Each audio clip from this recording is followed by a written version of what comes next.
Okay, so we're gonna do a cow update, I guess.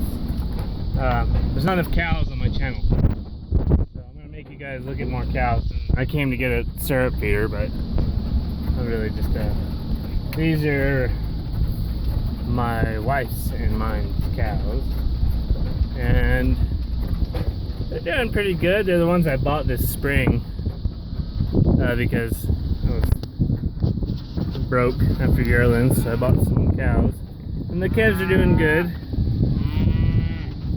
A lot of young cows in here. That's a ranch cow. Like that. See, that cow's got some. She's still rough-haired. The reason why, she's a 2-year-old heifer, and she's still developing, and they don't pick up as fast as, you know, more mature cows. So she's still a little rougher haired. She's got a big old calf on her, and that's why those big calves will draw them down. And I got my little baby. You notice all these other calves are a lot bigger. That's one of the problems about buying cows out of sale barns, because sometimes they run so many cows through there, they'll miss when they preg check them. They don't do a very good job all the time. Most of the time they're pretty good, but so you'll end up with P2 cows or P1s or P2 cows that are, well, I've had a P2 cow, which is second trimester or 2-stripe, have a calf the next day. You know, there's always something. And some people say that they should use ultrasound machines. I don't say that. And that bitch right there, I'm gonna get rid of that cow. That big old cow. Whether she lost her calf or she was another one of those screwy deals where they didn't preg her right, I think she lost her calf. But I was kind of having trouble because I was doing all that custom hay and I couldn't be here as much as I needed to be, and I think she lost it.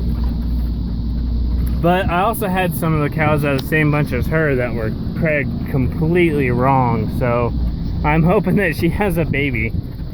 But if she doesn't, then I'll sell her this fall, get rid of her, and buy a cow to replace her. But yeah, I got some good looking cows, but we got green grass, so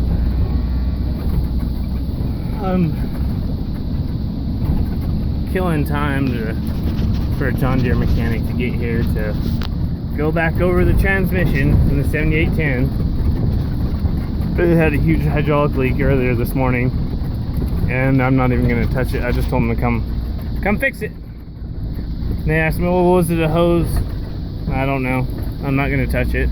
That way they can't say I tampered with it.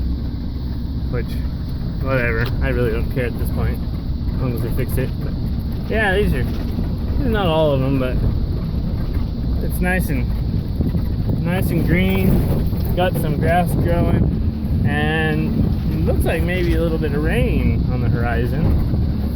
So that's good. That's always good. But yeah, as many young cows that were in this bunch, so they're doing pretty good for the summer we've had. You know, we had a real dry spot there in the middle of the summer, and that's hard on heifers, young heifers like that. But for the most part, they're doing good though. Oh, look at this guy. He's got a knot on his jaw.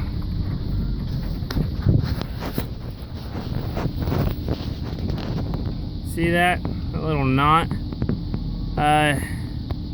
He could have a abscess on there. He could have got like a...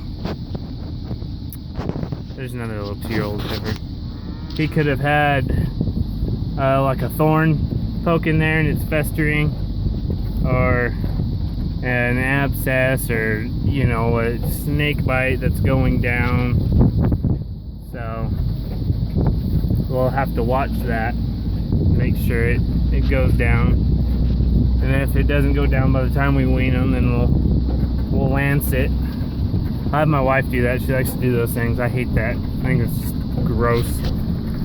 I do not like to lance those things. Nasty. So we'll let somebody else do that. And this is windmill that I get my water from, to my tank. And this is the snow fence. This pasture has no cover at all. So we have 3 of these we put in, 3 or 4 of them, 3 big metal ones like this. And when we get our big blowing snows every couple of years that blow snow for 60 miles an hour for a day straight and dump 3 foot of snow on the ground and kill cattle all over the country and just real shitty to deal with, that thing will actually fill up with snow, which the cattle actually do not like to be behind them, which kind of sucks. But you pretty much have to feed them behind it as the snow starts to get them to stay in it, because you know, we have big open pastures and it's you know, we're range country, so when that snow starts blowing, you know, the cows are always out grazing, and so when it starts blowing, they go to the nearest fence because they have to stop there, and they'll get caught in the snowstorm there, and it can get pretty bad. When I was in high school, we had one. No, it's not so bouncy. We had one that blew for 2 days straight and dumped feet of snow, and all the bulls in this country were worthless. We had to sell them all because all their nuts froze off. Or they didn't fall off, but they all froze, so it ruined them. I had cows that right here in the joint on their foot froze solid. I mean, it actually froze solid. And when it started to warm up, as those cows started to walk, that foot just peeled off. I mean, just peeled off. I don't know I had to shoot how many cows. It was terrible. So we have insurance on cows now, that really doesn't do us any good. That's kind of a shit show, but we per se have insurance. So yeah, we built those after going through a couple of those big blizzards like that, because they used to not seem to be that bad, but with those like that one there will stop snow for a half mile. Like they're just, it'll build all that snow up on it, and you'll get maybe like an inch or 2 behind it for like the next, you know, half mile, and you'll see within a couple of days of it warming up, you know, you'll have 2 inches of snow, and everywhere else you'll have a foot of snow, and it'll melt, and so it'll open the ground up, and we can feed cows there and whatnot. If I'm gonna let you look at the sky for a second while I do this.